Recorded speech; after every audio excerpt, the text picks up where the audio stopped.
पाकिस्तान के खिलाफ बहुत सारे महाज खुले, कुछ हमने खुद खोले और काफी सारे हमारे खिलाफ खोले गए। आज के महाज मौसम के नाम। बिस्मिल्लाहिर्रहमानिर्रहीम। अस्सलाम वालेकुम। मैं हूं वजाहत सईद खान। निज़ाम कुदरत में 4 मौसम हैं: बहार, गर्मी, खिज़ां और सर्दी। मगर पाकिस्तान की फौज को निज़ाम कुदरत नहीं पसंद। इनफैक्ट पाकिस्तान की फौज को ना कुदरत पसंद है और ना अपने अलावा कोई और निज़ाम पसंद है। इसलिए उसमें 4 मौसम नहीं होते। पाक फौज में 3 मौसम होते हैं: पोस्टिंग, प्रमोशन और रिटायरमेंट। मतलब आपका रैंक लगता है, फिर आपका दफ्तर लगता है और फिर आप घर चले जाते हैं। मगर क्योंकि ग्लोबल वार्मिंग हो गई है, तो ग्लोबल वार्मिंग से थोड़ा सा क्लाइमेट चेंज हो गया है इस पूरी फौज में।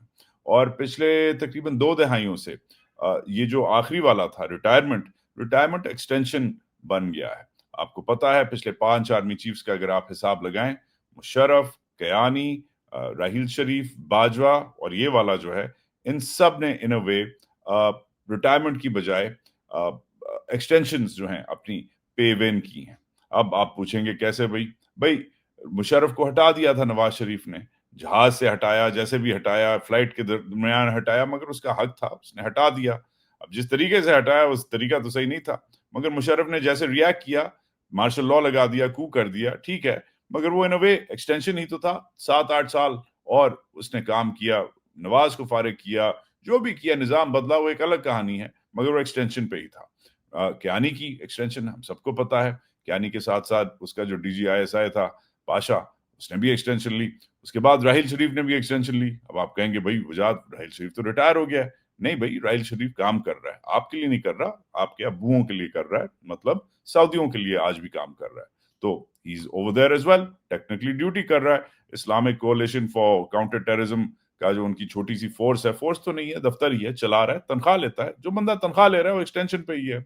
इसके अलावा उसके बाद बाजवा की एक्सटेंशन हर एक को पता है। मगर ये जो साहब हैं, ये एक्सटेंशन नहीं लेना चाह रहे। ये साहब कुछ और करना चाह रहे हैं, आईनी तरमीम लाना चाह रहे हैं, और आईनी तरमीम से अपनी जो गिरफ्त है आपके ऊपर, आपके निज़ाम के ऊपर, बट क्रिटिकली आपकी फौज, आपकी नेवी और आपकी एयरफोर्स के ऊपर, ये अपनी गिरफ्त जो है वो उसको और तगड़ा करना चाह रहे हैं। अब मुल्क के ऊपर जो गिरफ्त है इनकी, वो तो ऑब्वियसली 26वीं आईनी तरमीम में हमने देखा, इन्होंने पहले अपने आप को 3 साल के अलावा 2 और साल दिए। 27 में इन्होंने रिटायर होना है, और उसके अलावा ऑप्शन दी कि अगर 5 और साल चाहिए तो वो भी ले सकते हैं थ्रू अ प्रॉपर प्रोसेस। तो वो तो हमने देखा है कि 26वीं आईनी तरमीम में एक तो अपने आप को तगड़ा किया, और जजेस को इन्होंने, बेचारों को, जो सुप्रीम कोर्ट है उसके दांत निकाल दिए। मगर कुछ चीजें जो है बाकी रह गई। 26वीं आईनी तरमीम एक ऐसे वक्त पे हुई थी कि इमरान खान की मुहिम चल रही थी, लॉन्ग मार्चेस हो रहे थे, आजादी मार्च हो रहा था, जो फरवरी 8 का इलेक्शन है उसकी धूल, उसकी मिट्टी पूरी तरह नहीं बैठी थी पिछले साल, तो उन्होंने थोड़ा सा जल्दी की। तो जो चीजें रह गई हैं वो इनकी गिरफ्त, इनकी पावर को ज्यादा इंट्रेंच करने में, वो ये अब प्रॉपरली करना चाह रहे हैं, क्योंकि अब इनकी बात हो गई है, जो इनकी जुबान में कहते हैं साड़ी गाल हो गई है, इनकी सऊदियों के साथ डील हो गई है, इनकी अमरीकियों के साथ जय जय चल रही है, इनकी चाइनीज के साथ स्टेबिलिटी चल रही है, तो ये अब कुछ चीजें और करवाना चाह रहे हैं। अब ये जो है, जो आईनी तरमीम जिसे मैं आर्मी तरमीम कहता हूँ, 27वीं आर्मी तरमीम, इस 27वीं आर्मी तरमीम में 4-5 एरियाज हैं जिधर ये काम करना चाह रहे हैं। जुडिशरी, मगर आज ये हमारा टॉपिक नहीं है। NFC अवार्ड, आज ये भी हमारा टॉपिक नहीं है। इलेक्शन कमीशन, आज ये भी हमारा टॉपिक नहीं है। ड्यूअल नेशनैलिटी, आज ये भी हमारा टॉपिक नहीं है। बल्कि मोस्ट इंपॉर्टेंटली जो हमारा टॉपिक है, जो इनका टॉपिक है, वो आर्टिकल 243 है। आर्टिकल 243 फौज के ऊपर आर्टिकल है आपके आइन में, 73 के आइन में, जो भुट्टो ने लिखा था। हम आज भुट्टो साहब से लेकर इन साहब तक, और भुट्टो साहब के जो नवासे हैं उन साहब तक, आपको बताएंगे कि आर्टिकल 243 इनको क्यों नहीं आजकल पसंद आ रहा है। इनसे पहले हर चीफ को पसंद आया, मगर इन्हें क्यों नहीं पसंद आ रहा। ये है आज का महाज। मगर इससे पहले कि हम प्रॉपरली शुरू करें, एक तो शेयर करें, लाइक करें, सब्सक्राइब करें, कमेंट करें, और अब तोपों का रुख थोड़ी बदलें, क्योंकि इस पे मैं आता हूं, बूटे पे मैं आता हूं कि बूटे को क्यों आर्टिकल 243 नहीं पसंद, बूटे को क्यों चेंज चाहिए। मगर पहले मैं अपने भाई सुहेल आफरीदी के पास आता हूं। Suhail Afridi has made the news again. अब सुहेल आफरीदी का दूसरा हफ्ता चल रहा है। आपको पता है पहला हफ्ता सुहेल आफरीदी का आने जाने में अडियाला की तरफ गुजरा। 6 बार इन्होंने अडियाला जाने की कोशिश की है, 6 की 6 बार ही हैज बिन डिनाइड। बदतमीजी की जा रही है। साथ साथ सुहेल आफरीदी ने बदतमीजी सही, ड्यू प्रोसेस फॉलो किया, कोई गाली गलोच 7-8 दिन में 9 दिन में जितने भी इनको गुजरे हैं नहीं की, अभी तक कुछ नहीं किया। पी गए, अपनी कैबिनेट फॉर्मेशन जो है उस पे कंसंट्रेट किया, और जो भी है सोशल मीडिया पे साथ साथ अपनी ट्वीटें की, हर चीज जो है चली। मगर कल सुहेल आफरीदी ने जो बात की है वो वायरल हो गई है। ये अब इनके पहले 2 हफ्ते के अंदर इनका आप कह सकते हैं पहला, आप कह सकते हैं कि पॉलिटिकली एक्सप्लोसिव इनकी स्टेटमेंट आई है। ये क्या स्टेटमेंट है, इसका क्या इम्पैक्ट हो सकता है, और कौन से वो रेंटल मौलवी हैं, आईएसआई के मौलवी हैं जो खड़े हो गए हैं, हम उस पर आते हैं। मगर पहले सुने कि इन्होंने बोला क्या है। हम ये भी देख चुके हैं कि हमारी मस्जिदों में ये सिक्योरिटी फोर्सेस जो हैं वो कुत्ते बांधते थे, और जब हम जाते थे हम कहते थे कि ये मस्जिद की तौहीन है, तो वो कहते थे कि ये कुत्ते और आप जो है ये एक ही बात है। मतलब उसके बाद भी आप हमारी ज़र्फ देखें, हमारा दिल देखें कि हमने कितना बड़ा दिल किया हुआ है। हम फिर भी कहते हैं कि फौज भी हमारी, मुल्क भी हमारा। आप यहां से बोल देते कि मिलिट्री के ऑपरेशन के कंसिक्वेंसेस का आपको पता है? आपके मेरे लोगों के दर्द का पता है कि इससे दर्द कितना होता है? बंद कमरों में तो ये शहाना जिंदगी गुजारने वाले ये फैसला कर देते हैं कि वहां मिलिट्री ऑपरेशन। हम ये भी देख चुके हैं कि अब ये जो है बात के कहना कि फौज कुत्ते मस्जिदों में पालती थी, फौज ने, और जब ये जाते थे कबायली लोग, क्योंकि कबायली जो इलाके हैं इसमें मेरा तो ख्याल है 95% 99% पाकिस्तानी कभी बाजोड़ या साउथ वजीरिस्तान या खैबर या नॉर्थ वजीरिस्तान या मुमंद इन इलाकों में नहीं गया होगा। इसलिए मैं आपको बता दूं, कबायलियों के बिल्कुल जो रूल्स हैं, रवायात हैं, बिल्कुल अलग हैं। और जिस तरीके से कबायली एरियाज में जो ऑपरेशंस हुए हैं उनको जिस तरीके से कंट्रोल किया गया है, ना उधर मीडिया को ज्यादा अलाउ किया गया, ना उधर आम लोगों को अलाउ किया गया। ये उस जमाने की बात कर रहे हैं जब बड़े खौफनाक ऑपरेशंस चल रहे थे, और एक के बाद एक ऑपरेशन चला था। राह रास्त, राह निजात, ब्लैक थंडर, कौन सा ऑपरेशन नहीं हुआ? ऑफ कोर्स जो बाजवा, जनरल आसिम सलीम बाजवा और राहिल शरीफ के जमाने में हुआ था, जरबयाज, ये 2014 के आर्मी पब्लिक स्कूल के बाद। देखें, मैं डिफेंड नहीं कर सकता सुहेल आफरीदी को, ना मैं उस पर अटैक कर सकता हूं। मैं सिर्फ एक चीज बता सकता हूं कि सुहेल आफरीदी जो है वो एक ऐसे तबके से ताल्लुक रखता है जो डायरेक्टली अफेक्ट हुआ है ऑपरेशन की वजह से। अब हम दूर से बैठ के, कराची से बैठ के या कनाडा से बैठ के या लाहौर से बैठ के या लंदन से बैठ के जो है हम बात कर सकते हैं, हाँ भी ऑपरेशन करो, ये जो तालिबान है इन पे अटैक करो। मगर आपको शायद एक चीज समझ नहीं आती, ऑपरेशन सिर्फ तालिबान पे अटैक नहीं होता, एक पूरा एरिया टेक ओवर होता है, एक पूरा गांव, एक पूरा मोहल्ला तबाह होता है, ऊपर से नीचे से। कभी आपने अगर आर्टिलरी का एक भी शेल अगर आपने सुन लिया तो आपको पता नहीं, ये पता है या नहीं पता कि अगर आपके घर के सामने आर्टिलरी का शेल गिरे तो आपको शायद पूरा दिन आपको ज़्ज़ कान में चलता है, आपके कान बैठ जाते हैं। तो there is a whole generation of tribals, पूरी एक जनरेशन गुजरी है 2007-8 से लेकर हाल ही तक, जिसने अपना डिस्प्लेसमेंट सही है, जिसने घर में अपने कर्फ्यूज और नजरबंदी सही है, जिसने अनलिमिटेड, मैं कहूंगा अनलिमिटेड तो नहीं मगर अनअकाउंटेबल लॉसेस, जिसमें जान और माल दोनों जिसके तबाह हुए हैं, जिसके माल मवेशी दोनों जो हैं तबाह हुए हैं इस जंग की वजह से। जो बीच में आम लोग हैं, ये उन लोगों को रिप्रेजेंट करता है। ये उस इलाके से आया है जिस इलाके से कुछ ज्यादातर पाकिस्तानियों ने आज तक विजिट नहीं किया और ना कर सकते हैं। तो अगर फौज ने उधर वाकई ही मस्जिद में कुत्ते पाले हैं तो एक तो मैं, क्योंकि मैंने फौज के साथ भी काम किया, अब दूसरी साइड पे आते हैं। फौज ने डेफिनेटली उधर मेरे सामने मैंने देखा हुआ है, एंटी आईडी ऑपरेशंस में फौज कुत्ते रखती थी नहीं, रखती है। क्यों? आईडी क्या होता है? छुपा हुआ बम होता है। ये हर जगह ये लोग ये बम लगाते थे। अब ऑब्वियसली क्योंकि कुत्ते की ये सलाहियत है कि वो कहीं भी जो है उसको ट्रेनिंग हो सकती है कि वो एक्सप्लोसिव्स को है उनको स्निफ आउट कर सकता है। मगर इस वक्त मसला ये है, जंग का मसला ये है, इस जंग का, इस ऑपरेशन का मतलब ऑब्वियसली जंग ही है कि दोनों साइडें सही हैं। अगर फौज ने कुत्ते रखे हैं तो उसने किसी मकसद के लिए रखे हैं, और अगर आफरीदी तनकीद कर रहा है تو وہ بھی صحیح تنقید کر رہا ہے. جو کمپلیکیٹڈ پارٹ ہے وہ یہ ہے کہ آفریدی نے آج اپنے منصب سنبھالنے کے تقریباً 10 دن 2 ہفتے بعد آفریدی کہہ رہا ہے کہ انہوں نے کہا ہے کہ ان تم میں اور ان کتوں میں کوئی فرق نہیں ہے. اب یہ وہ anti army, anti establishment, anti Pindi جو نیریٹو ہے جو آج کل پھٹ رہا ہے ہر نارمل کے پی کے پاکستانی میں اور ہر نارمل بلوچستان کے پاکستانی میں پھٹ رہا ہے. یہ شاید ہر نارمل سندھ کے سٹیزن میں یا پنجاب کے شہری میں نہیں پھٹ رہا، ان قریب شاید ادھر بھی پھٹنے لگ جائے.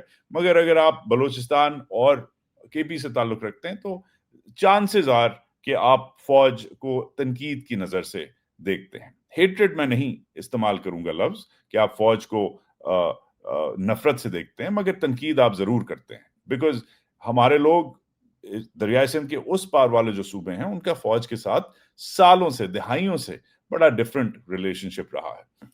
وہ ریپرزینٹیڈ کم رہے ہیں، انہوں نے فوج کا جو اگلی فیس ہے وہ زیادہ دیکھا ہے، ادھر آپریشن زیادہ ہوئے ہیں، ادھر مسئلے زیادہ ہوئے ہیں، out of no really no will of their own. But main چیز ہے کہ آفریدی کا یہ کہنا جو ہے اس نے ایک فائر اسٹارم اٹھا دیا ہے.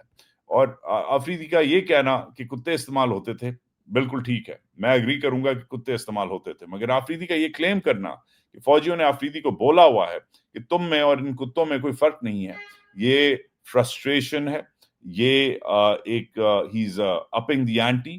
اب یہ کدھر جا رہا ہے آپ خود ہی دیکھیں. ان صاحب کو آپ جانتے ہیں، کبھی یہ کسی ماڈل کے ساتھ، کبھی یہ کسی ایکٹریس کے ساتھ، کبھی یہ کسی ٹاک شو میں حرکتیں کر رہے ہوتے ہیں. آج تھوڑے سے سوبر ہوئے ہیں، شکر ہے. طاہر الاشرفی کیا کہتے ہیں خود سن لیں. آبویسلی اگر آپ نہیں جانتے یہ فوجیوں کے مولوی ہیں. تقریباً ہر ہی مولوی جو اس وقت مین اسٹریم میں ہے وہ آرمی اپرووڈ ہے، ورنہ وہ مولوی نہیں ہو سکتا اس ملک میں. مگر یہ کہتا کیا ہے، لسن ان. افسوس ہوا کہ وزیر اعلیٰ خیبر پختونخوا انہوں نے کل جو خیبر پختونخوا کی مساجد کے حوالے سے گفتگو کرتے ہوئے یہ کہا کہ پاکستان کی فوج وہاں کتے باندھ دیتی ہے اور ہمیں کتوں کی طرح سمجھتی ہے. میں سمجھتا ہوں وہ اب ایک ذمہ دار منصب پر ہیں، انہیں ذمہ داری سے بات کرنی چاہیے.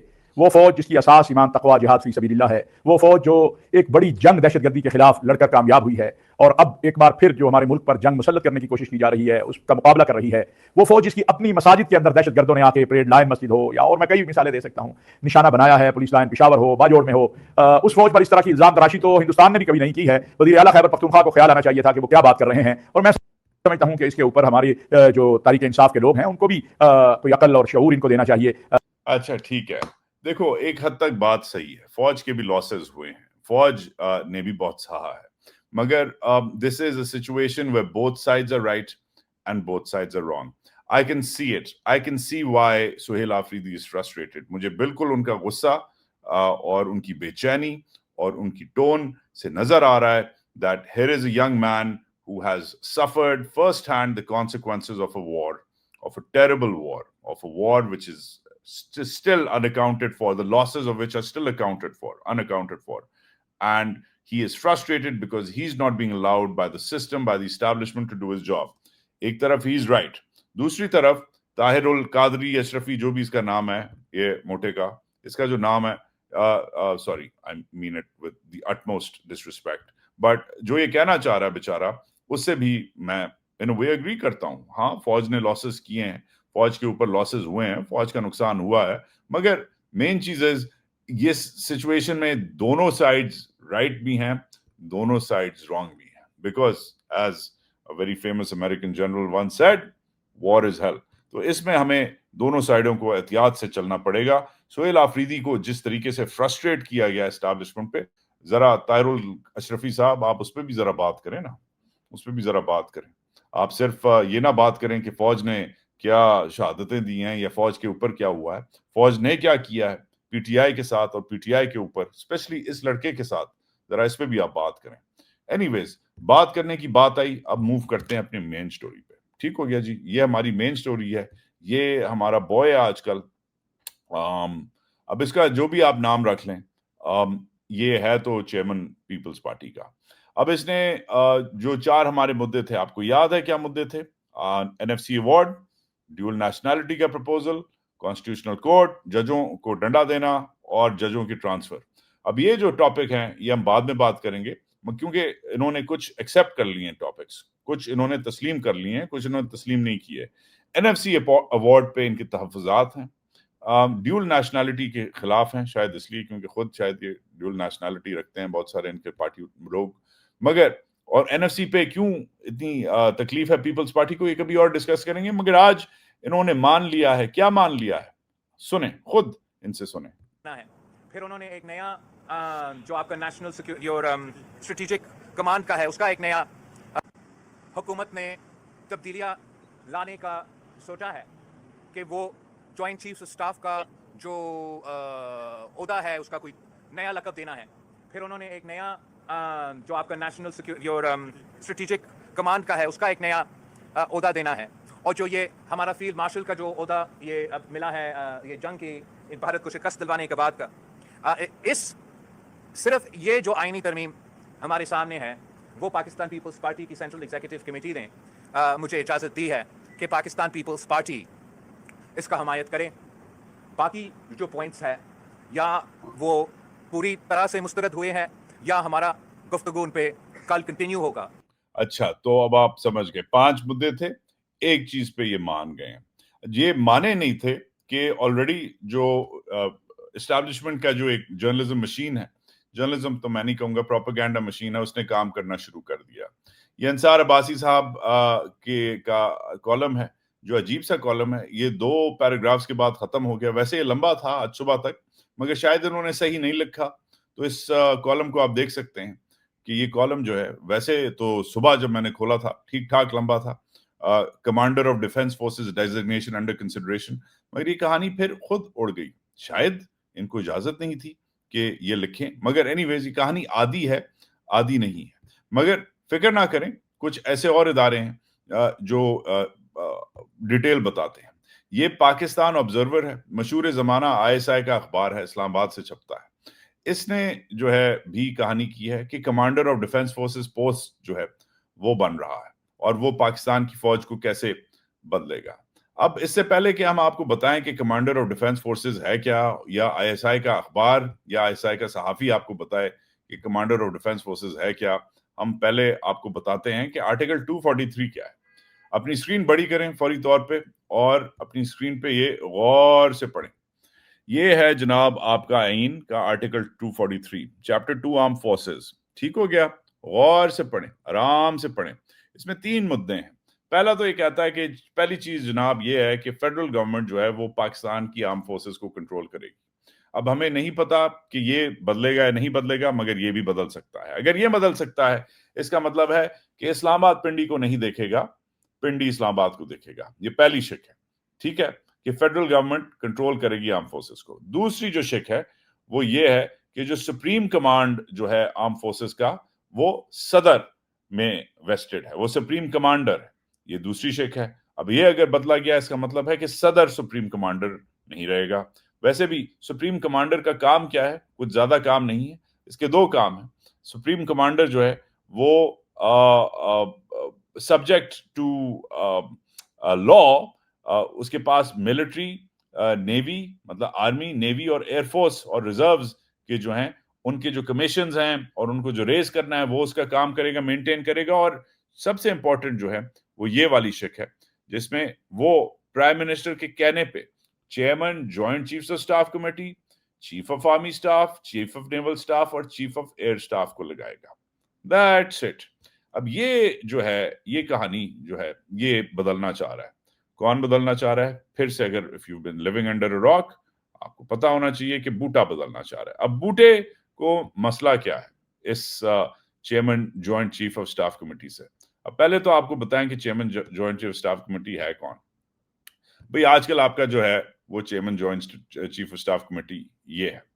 اب جو کہانیاں چل رہی ہیں وہ کہہ رہی ہیں کہ یہ جو ہے بندہ ساحر شمشاد مرزا, اس کی پوزیشن ریڈنڈنٹ ہو گئی ہے.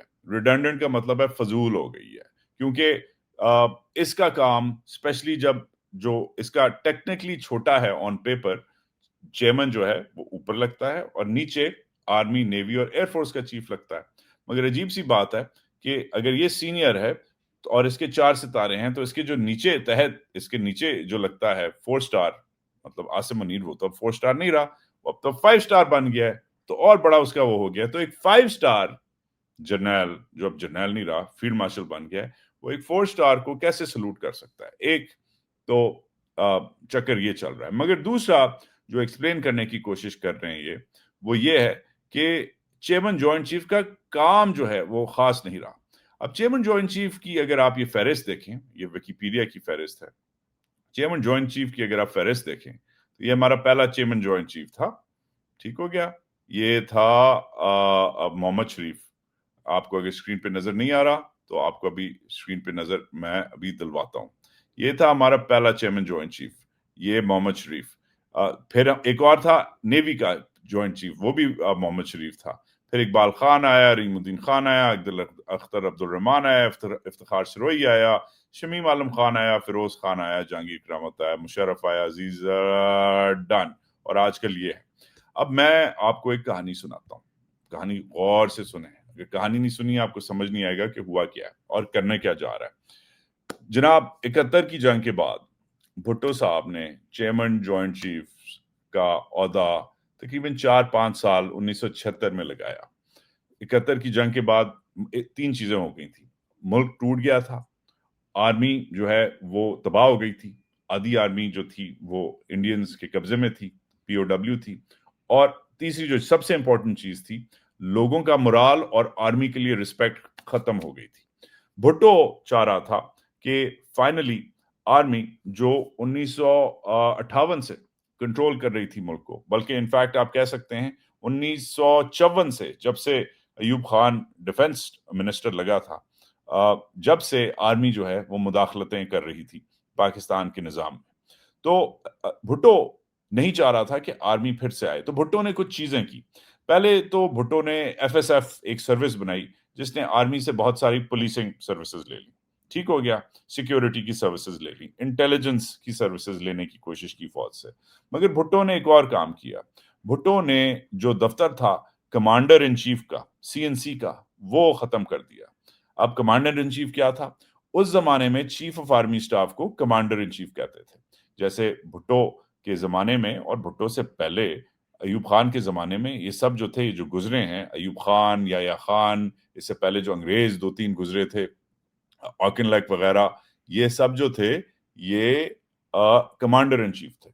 भुट्टो को ये लफ्ज कमांडर पसंद नहीं था। तो जब भुट्टो आया और भुट्टो ने 73 का कानून बनाया, तो भुट्टो ने कमांडर जो है उसको अपने लिए रख लिया। सुप्रीम कमांडर सदर के पास, उसके पास आ गया। इसलिए भुट्टो ने, जो अभी आप पढ़ रहे थे शिक, भुट्टो ने कहा कि सदर के पास ये पावर होगी, तो अपने पास पावर ले ली, कमांडर इन चीफ अपने आप को बना लिया, और इनका इन्होंने ओहदा रख दिया चीफ। कमांडर इन चीफ मैं हूं और तुम चीफ हो, मतलब मैं चीफों का कमांडर हूं। अब इसके ऊपर एक और भुट्टो ने हरकत की कि भुट्टो ने इनको ले आया, ये जो आपके जॉइंट चीफ्स हैं, चेयरमैन जॉइंट चीफ, जैसे भुट्टो जो पहले बंदे को लाया वो इस बंदे को लाया जिसका नाम था मोहम्मद शरीफ। अब ये जो है इसका आपने आज तक नाम नहीं सुना होगा कि कौन है भाई। ये इसलिए भुट्टो साहब ऐसे लोगों को लाए, और इसके बाद जो है चेयरमैन का ऑफिस और अनकरीब होता रहा, वीक होता रहा, क्योंकि भुट्टो साहब की विजन थी कि आर्मी को इतना कमजोर करो, आर्मी चीफ को इतना कमजोर करो कि इवन अगर कोई इन्होंने कू करना हो तो उसके लिए भी इनको ज्यादा कोऑर्डिनेशन की जरूरत पड़े। तो इसने जो है एक ऐसा जॉइंट चीफ लगाया जिसका काम था कि तुम मुझसे बात करोगे। भुट्टो ने स्ट्रेट आर्मी चीफ से बात करने की कभी जो है जरूरत नहीं समझी, इसलिए उसने जब जिया को लगाया तो नीचे से लगाया। मेन चीज जो भुट्टो चाह रहा था कि चेयरमैन जॉइंट चीफ जो है वो उठे। ऐसा हुआ नहीं। कुवत जो है, सेंटर ऑफ ग्रेविटी जो है, वो GHQ पिंडी में ही रही, कभी जॉइंट स्टाफ हेडक्वार्टर में नहीं आई। तो जब भुट्टो ने अपने निजाम से चेयरमैन लगाया तो चेयरमैन की ना उन दिनों में ताकत थी 40-50 साल पहले, ना आज ताकत है। याद रखें 73 में आईन बनाया, 76 में भुट्टो ने चेयरमैन जॉइंट चीफ बनाया। वो दिन है, आज का दिन है, नथिंग हैज चेंज्ड। इसलिए एक चेयरमैन जॉइंट चीफ के बाद दूसरा चेयरमैन जॉइंट चीफ जो आया है, इनका फीतियां काटने के अलावा, केक काटने के अलावा, चकलाला में जॉइंट स्टाफ हेडक्वार्टर में चाय और टी ब्रेक पीने के और खाने के अलावा इनका कोई और ज्यादा काम नहीं है। अब जो एक्सक्यूज बनाया जा रहा है, जो इंटरेस्टिंग एक्सक्यूज है, वैलिड एक्सक्यूज है, वो ये है कि भाई हिंदुस्तान के साथ जंग हुई है, उनका भी एक सीडीएस है, चीफ ऑफ डिफेंस स्टाफ है, हमारा भी सीडीएस होना चाहिए। ये सीडीएस क्या करेगा? बकौल इनके ये सीडीएस जो है वही करेगा जो भुट्टो ने 1976 में चेयरमैन के जरिए बात करने की कोशिश की थी। अगर आप भुट्टो की उस जमाने में देखें कि भुट्टो का क्या प्लान था, भाई भुट्टो का वही प्लान था जो आज ये करना चाह रहे हैं। भुट्टो की जुबान अगर आप पढ़ें तो भुट्टो साहब फरमाते थे कि ये जो है बंदा मेन कोऑर्डिनेशन करेगा और मेन मुझसे बात करेगा और मुझे एडवाइस करेगा प्रोक्योरमेंट पे, डिफेंस स्पेंडिंग पे। साथ साथ भुट्टो ने डिफेंस प्रोडक्शन की भी एक सेक्रेटेरिएट बना दी थी। मगर मेन प्रॉब्लम इज कि ये हुआ नहीं। अगर ये 50 साल में नहीं हुआ तो ये अब कैसे होगा, सवाल बनता है। इसलिए जो तनकीद आ रही है, जो फॉर एग्जाम्पल हमारी दोस्त आयशा सिद्दीका साहिबा ने आज ही की है एक जबरदस्त आर्टिकल में द प्रिंट के लिए, उन्होंने जो तनकीद की है वो की है कि this is really about Asim Munir. उसने पावर अपने लिए ज्यादा एक्वायर करनी है। ये कहती हैं कि जैसे अयूब खान ने और परवेज मुशर्रफ ने अपने लिए पावर एक्वायर की है, वैसे ही ये करना चाह रहा है। आर्मी चीफ का ओहदा भी रखना चाह रहा है और उसके ऊपर एक और ओहदा रखना चाह रहा है। मगर Asim Munir is being very wily. Ayesha ने जबरदस्त तरीके से ब्रेक डाउन किया है, और ब्रेक डाउन जो किया है ये आपको कहीं और तज्जिया नहीं मिलेगा, इसलिए जरा गौर से खुद सुन लें और खुद पढ़ लें, स्क्रीनशॉट ले लें और खुद पढ़ लें।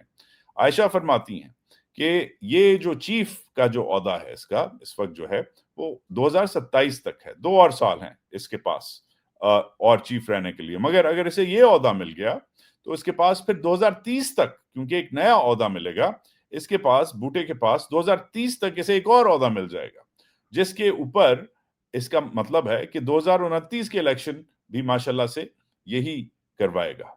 तो वो कह रही हैं, इवन दो हम सबको पता है कि आर्मी अपना काम करती है, अपने ऑपरेशंस करती है, अपना एमआई चलाती है, अपना आईएसआई चलाती है, अपनी हरकतें करती है, नेवी अपना काम करती है, एयरफोर्स अपना काम करती है।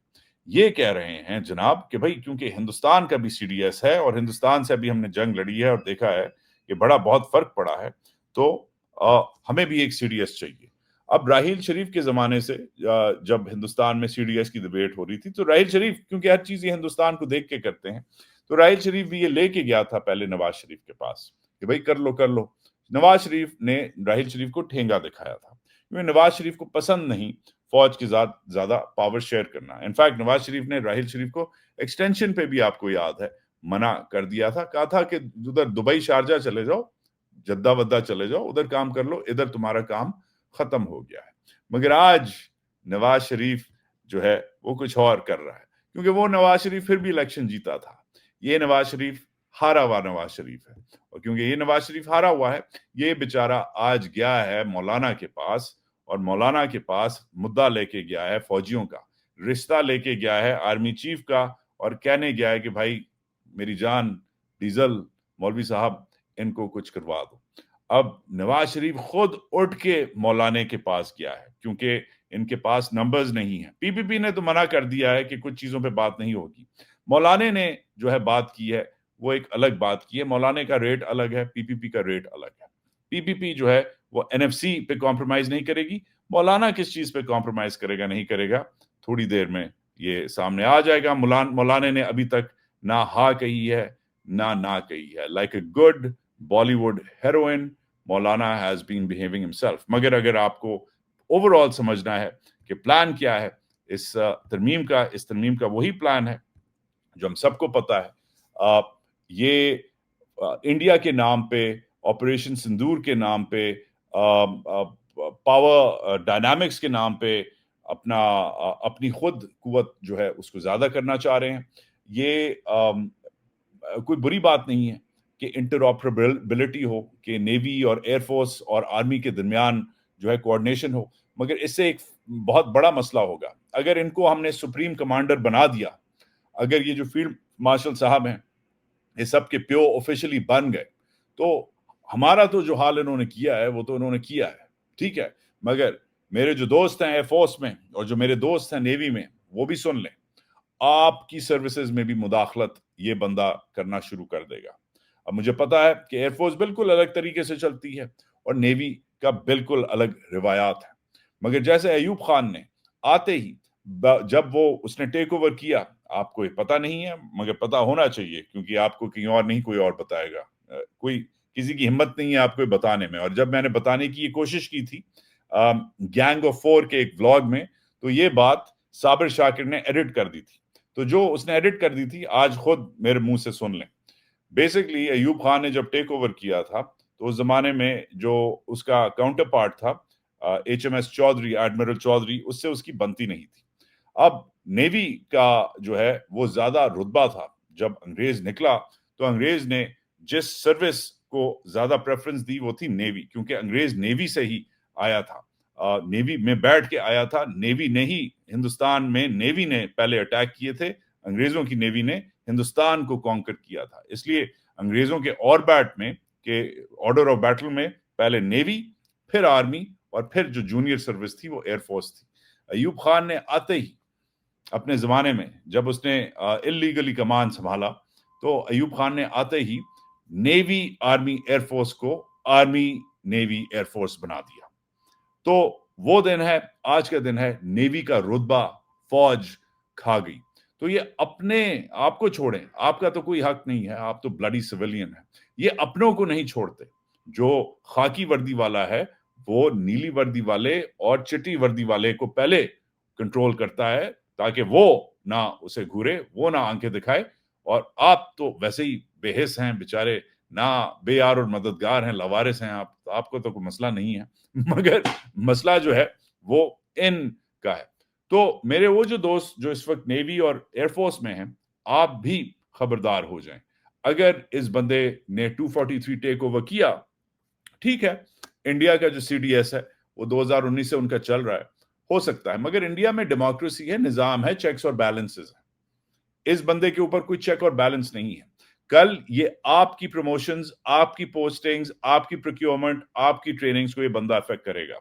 अब हर एक को पता है ये जो है फौजी तो शायद ठीक हो, जैसा भी है, जनरल बन गया ठीक ही होगा, मगर ये पायलटों के बारे में, एयरफोर्स के बारे में, जंगी जहाजों के बारे में, बहरिया की आबदोजों के बारे में इसका जो है काम नहीं है। इसको नेवी का और एयरफोर्स का भी बॉस बनाना मेरे ख्याल से वुड बी सुसाइड, बिकॉज ये जो बंदा है as far as I am concern politically, जिसने जो सिस्टम्स का निजाम किया है वो तो जैसे जिस तरीके से किया है वो तो आपके सामने है, मगर ये यही हाल हमारी प्यारी एयरफोर्स और नेवी का खुदा ना खास्ता ना करे।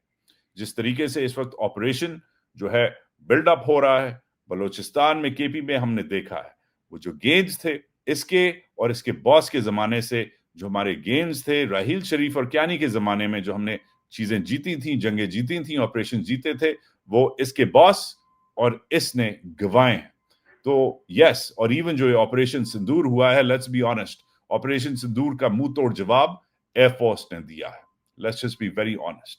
अब कुछ चीजों में ये तो माहिर है, अमरीकियों को हीरे जवाहरात और मादनियात दिखाने में ये माहिर है, जजों को चुप कराने में ये माहिर है, इमरान खान को गायब करने में ये माहिर है, उसके प्रोटेस्टर्स को उड़ाने में, उनकी लाशें गायब करवाने में ये माहिर है, जर्नलिस्ट को चुप करवाने में ये माहिर है। कुछ चीजों में तो ये माहिर है, जिस चीजों में इसकी महारत है ये करता रहेगा, मगर एयरफोर्स को और नेवी को चलाने में ये बंदा माहिर कहीं से नहीं है। तो मेरी ये हिदायत है, मेरी ये आपको लोगों को हेड्स अप है कि ये जो हो रहा है, और ये स्पेशली ये जो PPP वालों ने जो एग्री कर लिया है, इससे हमारी नेशनल डिफेंस कमजोर होगी, पोटेंशियली कमजोर होगी, क्योंकि खुद बिलावल ने कहा है चेयरमैन का ओहदा तो चले हटा दें, CDS लगा दें, मगर इस बंदे को स्ट्रेटेजिक कमांड देना हमारी आर्म फोर्सेस पे, हमारे न्यूक्लियर वेपन्स पे, हमारी नेशनल कमांड अथॉरिटी पे, इस बंदे को स्ट्रेटेजिक कमांड पाकिस्तान की तमाम आर्म्ड सर्विसेज के ऊपर देना वुड बी वेरी डेंजरस। एक बंदा इतना पावरफुल नहीं हो सकता। जैसा भी था हमारा निजाम, प्राइम मिनिस्टर था, प्रेसिडेंट था, 8वीं तरमीम थी, 18वीं तरमीम आई, जो भी है, हमने चेक और बैलेंस एक दूसरे को किया है। इवन आज भी ये बंदा 2 लोगों को सलूट कम से कम करने का इसका काम है, एक प्राइम मिनिस्टर को, एक सदर को, जैसा भी है ये उनको सलूट करता है। और वर्दी में चेयरमैन ऑफ जॉइंट चीफ्स को 3 लोग हैं पाकिस्तान में जिसको ये सलूट करता है। कल ये किसी को सलूट नहीं करेगा, और जब ये बंदा कल किसी को सलूट नहीं करेगा اور سب اس کو سلوٹ کر رہے ہوں گے. اگر 243 بدل گیا تو بلاول اسپیشلی تم سنو, غور سے سنو, تمہارے نانے نے بڑے ریزن کے ساتھ جو ہے کمانڈر ان چیف کا عہدہ صدر کو دیا تھا. اب صدارت کے ساتھ جو بھی ہوا ہے, جو ضیاء الحق نے کیا صدارت کے ساتھ, جو تمہارے باپ نے کیا صدارت کے ساتھ, جو اور دیگر یوزرپرز نے الیکٹڈ یا ان الیکٹڈ پریزیڈنٹس نے کیا, وہ ایک الگ کہانی ہے. مگر تم نے غور سے سمجھنا ہے کہ اسٹرکچر کیا ہے. تمہاری پارٹی کو شاید اتنا نہیں پتا, شاید جتنا تمہارے نانے کو پتا تھا, مگر وہ ڈائلیوٹ کرنا چاہ رہا تھا پاور. وہ چیفز کو کنٹرول کرنا چاہ رہا تھا, اس سے چیف نہیں کنٹرول ہوئے ایون دو وہ کرنا چاہ رہا تھا. اس بار تو تم لوگوں نے جو تھوڑی بہت رہ گئی ہے وہ بھی دے دو گے اس بندے کو پاور. اس بندے کو اتنی پاور نہیں ملنی چاہیے. دس از ناٹ پرسنل. کوئی بھی ہو سکتا ہے, عاصم منیر ہو سکتا ہے, اللہ دتا ہو سکتا ہے, وجاہت خان ہو سکتا ہے, اٹس irrelevant. بٹ اتنی پاور ایک انسان کو پاکستان جیسے ملک میں نہیں ملنی چاہیے. دس از مائی اسٹیٹڈ اوپینین. یہ تھا آج کا محاذ. شیئر کریں, لائک کریں, سبسکرائب کریں, کامنٹ کریں, انڈیپینڈنٹ میڈیا کو سپورٹ کریں. بہت ساری اور خبریں تھیں, وقت کم, مقابلہ سخت. I'll see you tomorrow. Pakistan زندہ باد.